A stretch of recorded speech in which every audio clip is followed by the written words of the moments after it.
Hello everyone, welcome back to our channel. Today we are here with you guys with the Science NCERT series of class 7th with chapter number 9, that is life processes in animals. कि जो भी हम animals हमारे आसपास देखते हैं including अस, हम भी एक तरह के एनिमल्स हैं, ठीक है। उनमें कैसे कैसे लाइफ चलती है वो हम इस चैप्टर में देखने वाले हैं। चलिए, let's see the topics to be covered here are from your NCERT book only, and yes, we will do all the NCERT solutions with you guys straight from your NCERT textbooks in a simple and easy way. तो चलिए सभी अपने notebooks and books उठा के फटाफट आ जाइए। Let's start the topic.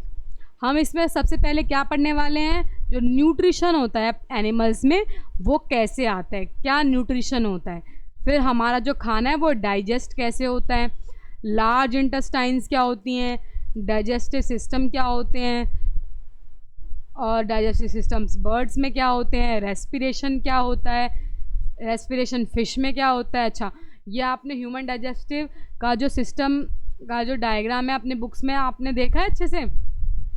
हमारी humans की जो बॉडी होती है वो इसी पूरे एरिया के थ्रू, इन्हीं पूरे चैनल के थ्रू क्या करती है, खाना लेके जाती है, ठीक है। तो देखते हैं, सबसे पहले माउथ से खाना ट्रेवल होता है, हम अपने मुंह में खाना डालते हैं, फिर इस फूड पाइप में जाता है, इसको हम क्या बोलते हैं, फूड पाइप, ओके।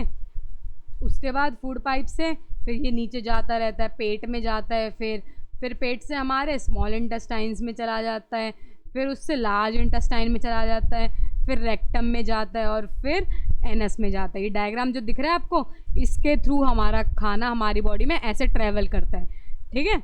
और जो रेस्पिरेशन होता है, सांस लेना, ये फ़िश का हमें पता ही है। फ़िश किससे सांस लेती है, लंग से नहीं लेती हमारी तरह, गिल्स से सांस लेती है ना। चलिए लेट्स सी। अब जो मैंने आपको यहाँ पे चैप्टर इन शॉर्ट आपके लिए रखवाया गया है, दैट इज़ आपको पूरा जो चैप्टर है वो शॉर्ट में समझाया जाएगा with all the processes, all the things. चलिए सबसे पहले देखते हैं लाइफ प्रोसेसेस का मतलब क्या होता है, ठीक है। जो अब हम पढ़ रहे थे, हमारा चैप्टर का जो नाम है वो क्या है, उसमें हम क्या देखते हैं, जो भी हमारे न्यूट्रिशन हो गए, सर्कुलेशन, खून का चलना, सांस चलना, एक्सक्रीशन करना मतलब वेस्ट को बाहर निकालना, रिप्रोडक्शन होना, ये सारी चीज़ों से इंसान बना हुआ है, इनके बिना एक इंसान ज़िंदा ही नहीं रह सकता, ठीक है। तो इन सारे प्रोसेसेस को मिला के हमारा जो प्रोसेस होता है उसको हम क्या बोलते हैं, लाइफ प्रोसेसेस बोलते हैं, ठीक है। अब ये मैंने आपको बताया पिछले डायग्राम में कि हमारा जो डाइजेस्टिव सिस्टम होता है उसमें खाना कहाँ से कहाँ ट्रैवल करता है, अच्छे से समझ में आ गया। इसी को हम पूरे चैनल को क्या बोलते हैं, एलिमेंट्री कैनाल बोलते हैं। ये देखो यहाँ पे हमें दिया हुआ है, खाली एलिमेंट्री कैनाल दी हुई है। अब आपकी बॉडी हटा दी और एलिमेंट्री कैनाल दे दी, ऊपर माउथ से स्टार्ट होता है और फिर नीचे तक एनस तक आ जाता है, हमारा चलता रहता है अच्छे से, ओके। अब हम देखते हैं कि हमारा जो डाइजेस्ट, अब हमने मुंह से अपने पेट में डाला, ठीक है, हमारा खाना डाइजेस्ट हो गया पेट में आने के बाद। अब उसके बाद जो हमारा डाइजेस्टिव खाना होता है वो हमारा किस में जाता है, ये छोटी आंत बोलते हैं जिसको, किसको पता है, स्मॉल इंटेस्टाइन, जो छोटी आंत होती है, ठीक है। और उसके थ्रू फिर हमारे ब्लड में जाता है और हमारी बॉडी उसको यूज़ कर लेती है और हमें फिर एनर्जी मिल जाती है। सिंपल सा प्रोसेस है, ठीक है। इसी प्रोसेस को हम क्या बोलते हैं, एब्जॉर्प्शन ऑफ न्यूट्रिशन। क्या बोलते हैं, एब्जॉर्प्शन ऑफ न्यूट्रिशन। और इसी के थ्रू हमारी बॉडी जो है वो फंक्शन करती है अच्छे से, ठीक है, आवर बॉडी फंक्शंस। चलिए, अब जो हमारा स्मॉल इंटेस्टाइन के बाद जो लास्ट बचता है वो हमारी लार्ज इंटेस्टाइन होती है। इसका एक स्पेशल काम होता है।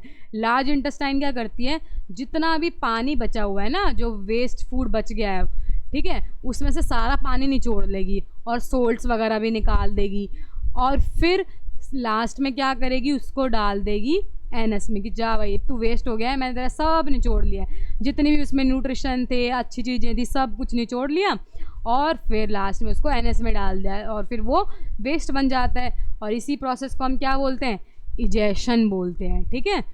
चलिए अब हम देखते हैं, ये जो गाय हैं, जो गाय हो गए, जो गोट्स हो गई, जितने भी हमारी ग्रास ईटिंग एनिमल्स होते हैं उनको हम क्या बोलते हैं, रूमिनेंट्स बोलते हैं, ठीक है। और यही क्या करते हैं, ये घास खा पाते हैं, पर हम तो नहीं खा पाते। तो इनके अंदर ऐसा क्या स्पेशल होता है भाई कि ये घास भी खा लेते हैं। ये क्या करते हैं और साथ में जो खाना होता है उसको च्यू करते रहते हैं। देखा है ना, इनका मुंह चलता ही रहता है हमेशा। ऐसा क्या खाते हैं ये पता नहीं, वो क्या खाते हैं ऐसा कुछ नहीं होता। ये जो खाना होता है उसको एक बार अपने पेट में डाल लेंगे। ये देखो यहाँ पे र्यूमन होती है, एक थैली सी होती है इनकी, चबा के फटाफट से उसमें डाल लेंगे, फिर वापस से अपने पेट से निकाल के वापस से मुंह में आके चबाते रहते हैं उसको। इसीलिए हमें लगता है कि ये पता नहीं कितना खाते ही रहते हैं, चबाते ही रहते हैं, इसीलिए हमें लगता है, ठीक है। इनके पास ये एक थैली सी होती है र्यूमन, इसमें डाल देते हैं जल्दी जल्दी, खाना जितना मिलता है फटाफट से उठा के अंदर उसमें डाल दी र्यूमन में, और फिर वापस से निकाल के उसको च्यू करके बाद में आराम से डाइजेस्ट करते हैं। ओके, चलिए अब हम देखते हैं अपना नेक्स्ट प्रोसेस क्या है, ब्रीदिंग। ब्रीदिंग क्या होती है, किस किस को पता है? ब्रीदिंग होती है सांस लेना, movement of air into lungs, ठीक है। हमारी नाक से सांस लेकर जो लंग्स के थ्रू जाती है और फिर वापस से लंग्स से बाहर निकल जाती है, इसको हम बोलते हैं इन्हेलेशन और एक्सहेलेशन भी, ठीक है। इन का मतलब अंदर और एक्सहेलेशन का मतलब बाहर, ठीक है। ये आपको याद रखना है, इसको हम क्या बोलते हैं और एक्सहेलेशन को हम क्या बोलते हैं। ओके, चलिए नेक्स्ट अब हम देखते हैं कि जो हमारी ऑक्सीजन होती है और कार्बन डाइऑक्साइड होती है, हम उनको कैसे एक्सचेंज करते हैं। ये किसके थ्रू एक्सचेंज होती है हमारी बॉडी में? ये हमारी बॉडी में एलुवियल ऑफ द लंग्स। ये देखो, ये डायग्राम देखो यहाँ पर, ह्यूमन रेस्पिरेटरी सिस्टम दिख रहा है आपको, इसमें हमारा ये दिया हुआ है एलुवियल, छोटी छोटी सी होती हैं ये एलुवियल। इसके थ्रू हमारी क्या एक्सचेंज होती है? Oxygen as well as carbon dioxide exchange होती है, ठीक है। Now next is respiration. अब ब्रीदिंग और रेस्पिरेशन में ना अंतर होता है, इन चीज़ों को आपको ध्यान रखना है दोनों। इसमें क्या होता है, हम यूज़ करते हैं रेस्पिरेशन में, जो हमने सांस ले ली ना अंदर, उसको हम खाना तोड़ने के लिए, break down of the glucose करने के लिए, और इनटू किस में? कार्बन डाइऑक्साइड और वाटर में तोड़ने के लिए। जब हम अपने जो हमने ऑक्सीजन ली उसके थ्रू हम जो खाना तोड़ रहे हैं उसको हम बोलते हैं रेस्पिरेशन, और सिर्फ सांस को अंदर लेना, लंग्स तक पहुंचाना और लंग्स से वापस बाहर निकाल देने को हम क्या बोलते हैं? ब्रीदिंग बोलते हैं, ठीक है। तो दोनों में अंतर पता चल गया, रेस्पिरेशन में और ब्रीदिंग में क्या अंतर होता है। चलिए देखो, आपके लिए यहाँ पे रिएक्शन दी हुई है, दिस इज़ वेरी इंपॉर्टेंट, कि ग्लूकोज प्लस ऑक्सीजन जब हम मिलती है तो वो किस में टूटती है? कार्बन डाइऑक्साइड में और वाटर, और हमें एनर्जी देती है। कुछ भी काम करने के लिए हमें जो एनर्जी मिलती है यहाँ से मिलती है, ठीक है। चलिए अब हम देखते हैं कि हमारा जो सर्कुलेटरी सिस्टम होता है वो क्या होता है। सर्कुलेटरी सिस्टम में हमारा जो खून होता है वहाँ तक, हार्ट तक जाता है, वापस से पंप होता है। ये देखो, हमारे हार्ट तक जाता है, वापस पंप होता है, और फिर उसमें ऑक्सीजन मिलता है, न्यूट्रिशन, और फिर remove of the waste from the body. इसको हम क्या बोलते हैं? सर्कुलेटरी सिस्टम बोलते हैं, ठीक है। Breathing is a physical process and respiration is a chemical process. इन दोनों में ये अंतर होता है कि जो ब्रीदिंग है एक तरह से फिजिकल है और रेस्पिरेशन केमिकल प्रोसेस है, ठीक है। ये देखो यहाँ पे आपको डायग्राम भी दिया है कि जब हम इनहेल करते हैं और एक्सहेल करते हैं तो क्या होता है, जो हम जब इनहेल करते हैं तो हवा लंग्स के अंदर बढ़ जाती है और वो चौड़े हो जाते हैं ना, आउटवर्ड्स हो जाते हैं, और वहीं पे जब हम छोड़ते हैं तो देखो छोटे से हो गए, नन्नू से, छोटे बच्चे की तरह पिचक जाते हैं, क्योंकि उसमें से क्या निकल गई? हवा बाहर निकल गई। ओके, चलिए अब आपको जिस चीज़ का इंतज़ार था, we have come to the topic, let's enhance the learning. हमारे क्वेश्चन आंसर्स आ गए हैं, let's start the question answers now. First, अब आपको ये क्या करना है? कंप्लीट करना है कि हमारी फूड की जर्नी, मैंने आपको बताई थी ना, माउथ से कहाँ जाती है? कौन बताएगा? यस, माउथ से हमारी जाती है फूड पाइप के बाद स्टमक में जाती है, फिर स्मॉल इंटेस्टाइन, लार्ज इंटेस्टाइन, और लास्ट में एनस में जाती है। आपको अच्छे से याद होनी चाहिए कि कहाँ से हमारा खाना शुरू होता है और कहाँ पर जाकर रुकता है, ठीक है। सेकंड क्वेश्चन हमारा क्या है? Sahil place some pieces of chapati in test tube A. Sahil ने क्या किया? चपाती के कुछ टुकड़े लिए और टेस्ट ट्यूब ए में डाल दिया, और नेहा प्लेस्ड च्यूड, और नेहा ने क्या किया, चबा के, रोटी को चबाकर और फिर टेस्ट ट्यूब बी में डाल दिया। और संतुष्टि ने क्या किया, बॉईल किया और फिर मैश पोटैटो को टेस्ट ट्यूब सी में डाल दिया। अब तीनों ने अलग अलग चीज़ें की और आयोडीन सॉल्यूशन उसके बाद डाल के उसमें चेक किया। तो अब हमें बताइए कि किस में क्या रिएक्शन मिलेगी, किस किस को पता है क्या रिएक्शन मिलेगी। चलिए देखते हैं। जो हमारा फर्स्ट टेस्ट ट्यूब था जिसमें अनच्यूड चपाती डाली थी, हमारा कलर क्या हो गया, ब्लू और ब्लैक में धीरे धीरे चेंज हो जाएगा क्योंकि उसमें स्टार्च होता है। और यहीं पे टेस्ट ट्यूब बी में जिसमें हमने चपाती च्यू करके डाली थी, turn slightly blue and black, या फिर उसमें कोई भी चेंज नहीं होगा। क्यों, क्योंकि उसमें हमने च्यू करा तो इसका मतलब हमारा सलाइवा भी ऐड हो गया, ठीक है। और जिसकी वजह से जो स्टार्च है दैट इज़ ब्रोकन डाउन, वो टूट गया, ठीक है। इसलिए स्टार्च की मात्रा आयोडीन टेस्ट हमें नहीं दिखाएगा। आयोडीन क्या करता है, आयोडीन हमेशा हमारे खाने में स्टार्च की मात्रा दिखाता है। जो भी ब्लू ब्लैक कलर दिखेगा इसका मतलब उस खाने में क्या है, स्टार्च है, ठीक है। टेस्ट ट्यूब सी में अब हमने क्या डाले थे, बॉईल करके मैश पोटैटो डाल दिए थे, है ना। वो भी क्या होंगे, ब्लू ब्लैक चेंज हो जाएंगे और दिखाएंगे स्टार्च उसके अंदर है, ठीक है। रीज़न ये मैंने आपको बता ही दिया कि आयोडीन जब रिएक्ट करता है स्टार्च के साथ तो कौन सा कलर देता है, ब्लू और ब्लैक कलर देता है, ओके। चलिए नेक्स्ट क्वेश्चन देखते हैं। What is the role of the diaphragm. अब डायफ्राम जो हमने देखा था उसका रोल क्या है, 1 2 3 4 इनमें से हमें छांटना है कि उसका रोल क्या है। चलिए थर्ड बताते हैं, हमारा करेक्ट आंसर है third, to help inhalation and exhalation, सांस लेना और सांस छोड़ना, है ना। चलिए फोर्थ क्वेश्चन हमारा मैच द फॉलोइंग है। इसमें हमें मैच सारे मैंने आपके लिए यहाँ पे सामने सामने आंसर्स लिख दिए। नॉस्ट्रल्स क्या करता है, fresh air from outside enter करती है। नेसल पैसेज में क्या होता है, विंड पाइप में हवा पहुँचती है। एल्वेल में, रिब केज में क्या होता है, प्रोटेक्ट लंग्स। जो रिब केज होते हैं ना साइड में हमें दिखते हैं, लंग्स के वो बोन्स बनी होती है साइड में, उन्हीं को हम रिब केज कहते हैं, ओके। चलिए let's see the fifth answer, fifth question now. Fifth question क्या कह रहा है, Anil claims to his friend कि रेस्पिरेशन और ब्रीदिंग सेम प्रोसेस। अभी हमने देखा रेस्पिरेशन और ब्रीदिंग अलग अलग प्रोसेस हैं, देखे थे ना, एक फिजिकल है एक केमिकल है। तो अब हमें बताना है कि जो ये इन्होंने स्टेटमेंट दी है ये ठीक है या फिर गलत है, कैसी, और प्रूफ भी करना है, ठीक है। इसके लिए जो क्वेश्चन कर सकते हैं हम, वो क्या कर सकते हैं कि does breathing release energy from food, कि क्या ब्रीथ करने से एनर्जी फूड में जाती है, कि क्या एनर्जी प्रोड्यूस बॉडी में होती है, can respiration occur without breathing. हम इनमें से कोई भी क्वेश्चन पूछ के पता लगा सकते हैं, ओके। चलिए अब डिफरेंस क्या है इन दोनों में, यहाँ पे गिवन है कि breathing is just a process, breathing में सिर्फ सांस लेना और छोड़ना, सांस लेना और छोड़ना। और रेस्पिरेशन एक तरह का केमिकल प्रोसेस है। जो रेस्पिरेशन में हमारी ऑक्सीजन होती है वो हमारे खाने तक पहुँच के उसको ब्रेक डाउन करती है, तोड़ती है, उसको हम बोलते हैं रेस्पिरेशन। चलिए मज़ा आ रहा है चैप्टर पढ़ने में। क्वेश्चन नंबर 6, क्वेश्चन नंबर 6 क्या बताता है हमें कि बताना है विच स्टेटमेंट इज़ करेक्ट, कि कौन सी स्टेटमेंट है वो करेक्ट है और क्यों करेक्ट है। अन्नू बोलती है कि वी इनहेल एयर, कि हम एयर को अंदर लेते हैं। वो शानू बोलते हैं कि वी इनहेल ऑक्सीजन, कि हम ऑक्सीजन अंदर लेते हैं। तन्नू बोलती है कि we inhale air rich in oxygen, कि हम इनहेल तो करते हैं पर एयर रिच इन ऑक्सीजन को हम इनहेल करते हैं। कौन सा सही है कौन सा गलत है ये बताएंगे।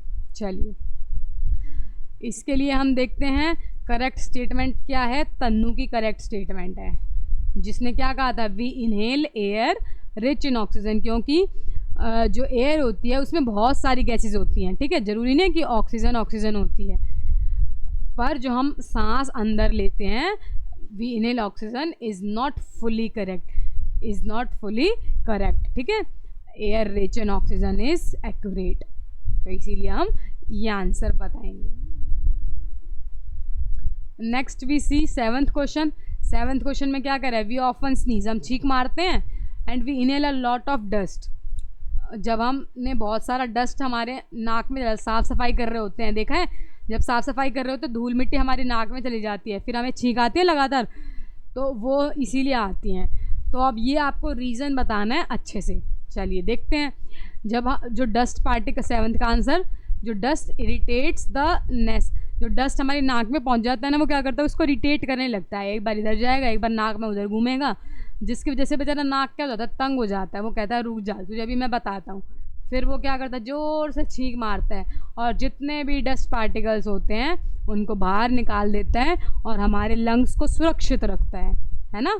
और जो टाइनी हेयर एंड मस्कस होता है इन द नोज़, यही हमारे जो नाक में बाल होते हैं ना छोटे छोटे, यही उस डस्ट को ट्रैप करते हैं, अपने जाल में फंसाते हैं और फिर बाहर निकाल देते हैं छींक के थ्रू, स्नीज़ के थ्रू। ओके, मज़ा आ रहा है ना पढ़ने में?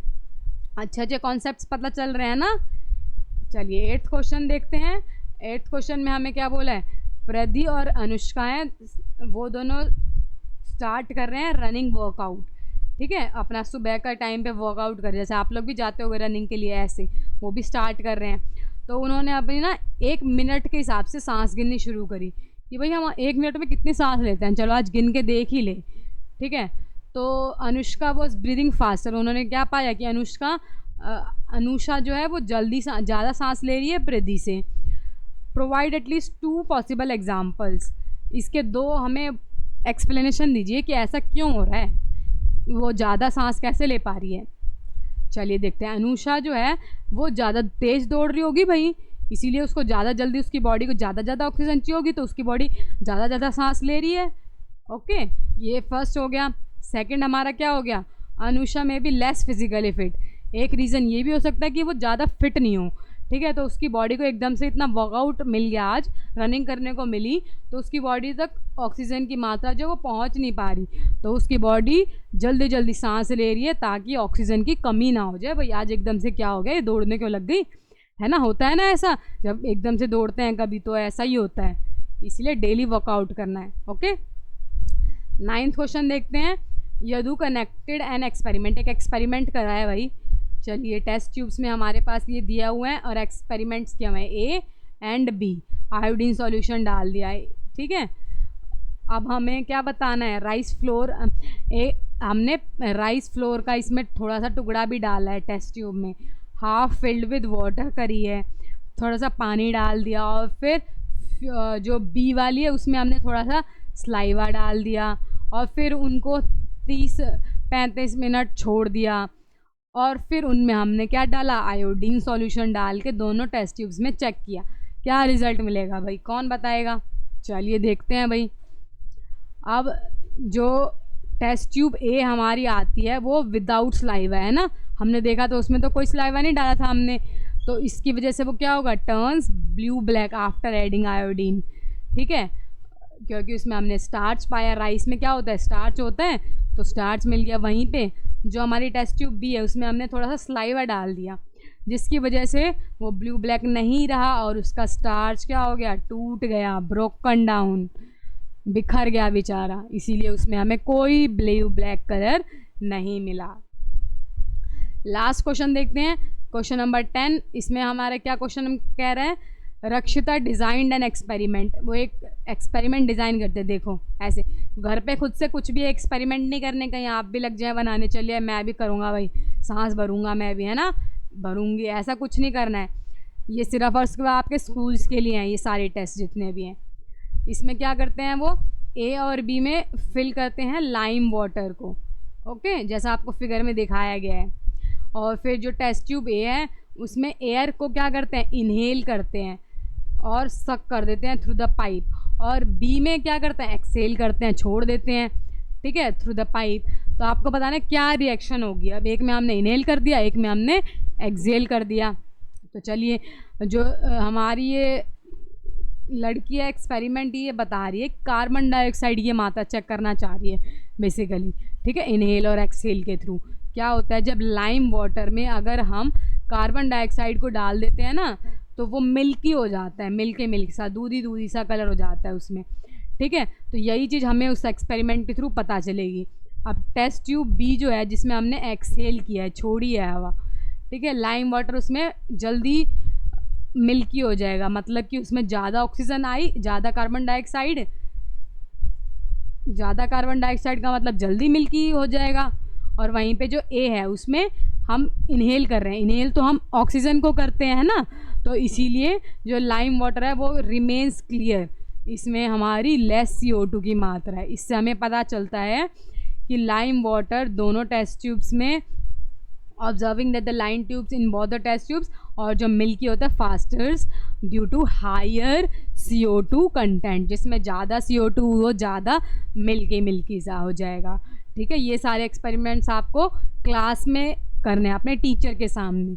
आई होप आपको सारे क्वेश्चन आंसर अच्छे से समझ में आए हैं। If you still have any doubt tell me in the comment session. Till then bye bye and take care.